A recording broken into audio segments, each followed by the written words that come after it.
Hi again then guys, and welcome to episode 12 of B-Road Ballers, the review series for the hot hatches, old and new, of GT6. And in this episode we're featuring what is pretty much my personal favourite car of this series, alongside the Megane RS, and also one of the most, if not the most, significant cars of the series. It is the Mark IV Volkswagen Golf R32, but more specifically this is the Canadian tuned HPA Motorsports Stage 2 Golf R32.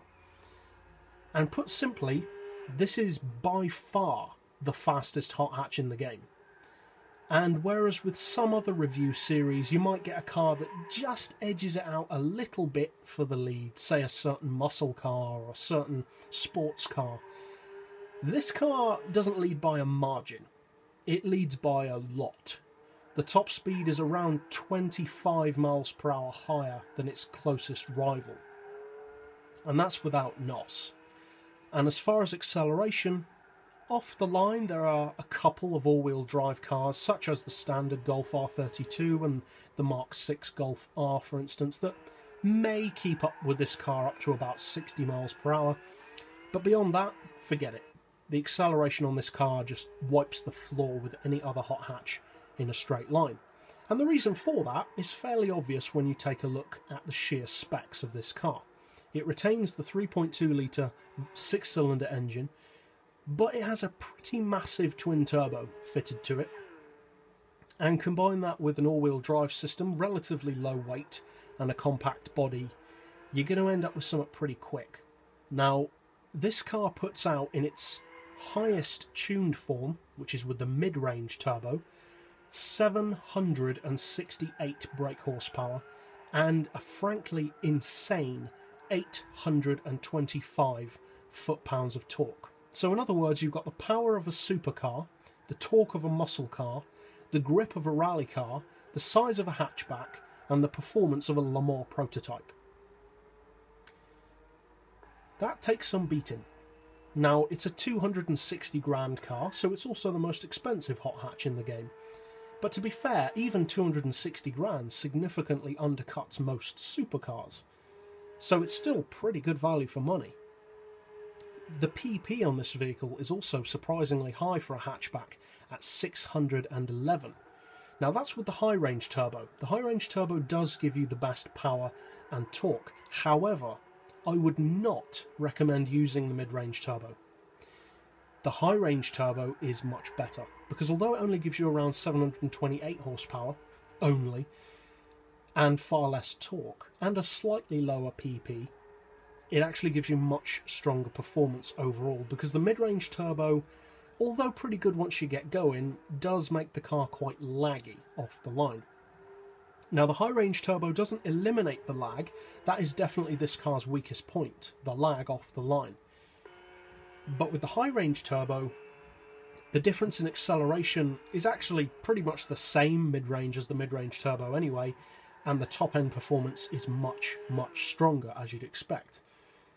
Now, as I mentioned, this car is significantly faster than any of its rivals in a straight line, and I have, of course, done a drag tune for this car in the past. But to go into more detail, this car can hit 60 miles per hour in something like 1.3 seconds, which is around the same kind of time as a Veyron. Now, a Veyron does it in 1.2. This car does it in 1.3, so it's 0.1 of a second behind the most powerful street car in the game. For 260 grand, that's a pretty good deal. Now, obviously, top end, it could never keep up with a Veyron. However, you might just be surprised at what this car can actually beat top end, because the top speed on this car, even without NOS, is well over 250 miles per hour. With draft, I commonly take this car, because I use it quite often on Special Stage Route X, to well over 290 without NOS. That's just drafting. With draft you can get well over 310, so true supercar territory in terms of performance. But even without NOS or draft, this car still has a higher top speed than an Audi R18 Le Mans prototype on Gran Turismo 6. Now obviously that's completely unrealistic, but it's pretty fun as well. This car, though, is not used as much as you might think, because being as it is pretty much the Veyron of hatchbacks, you would expect everyone to use this car, especially around the track, such as here at Sierra. But you hardly see anybody using this car. I think in all the time I've played GT6, I've seen maybe 5 people using this car. And I think there are 2 reasons. One is because, kind of like the Supra, it takes a little bit more fine-tuning to really get the best out of this car. Especially because most people just go for whichever turbo gives you the highest spec, which in this case, as I said, is the mid-range, which actually isn't the best to use. And the second reason is because of that lag, and I can't downplay it, it is pretty laggy off the line. But to be fair, when you've got 728 horsepower, a little bit of lag off the line isn't going to set you back that much. Now, it is to be noted that this is pretty heavy for a hot hatch. It weighs 1,351 kilos.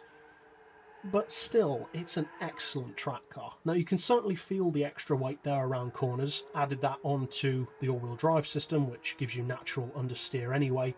And it's not quite as manoeuvrable as, say, a Megane RS or the Focus RS. But those are pretty much the only exceptions. And on any straight of any track, it's going to destroy those cars, especially with NOS. So, if you're looking for the pinnacle of hot hatches, it's a no-brainer. This car's completely unrivaled for sheer straight-line performance. Around the track, as I said, cars like the RS, Focus and Renault can give it a pretty good run for its money. But overall, this is the kind of car that you just buy because of how good it is. So, that's it for this episode. I'll see you guys next time, and as always, thanks for watching.